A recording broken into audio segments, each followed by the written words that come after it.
China has described the military exercises in southern Japan involving troops and hardware from France, Japan, the United States and Australia as a waste of fuel, but observers say they may signal a tightening of the US alliance in the region.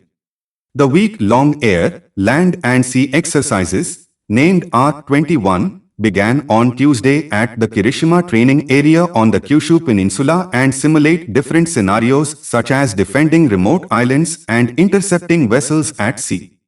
At a press briefing in Beijing on Thursday, China's Foreign Ministry spokeswoman Hua Chunying said the drills had no impact on China. Does anyone think this joint drill aimed at putting pressure on China would really frighten China, she said. Among these four countries, there are those that have developed a nature of aggression and invasion as we can tell from history, she said. Instead of doing some self-reflection and using their power to contribute to regional peace, they target China as an excuse to strengthen military behavior. What is their intention? This so-called joint drill has no impact at all on China. It only costs them fuel. I hope they will use the time and resources for their own countries and contribute more to the fighting the coronavirus pandemic in their respective countries and the world, she said.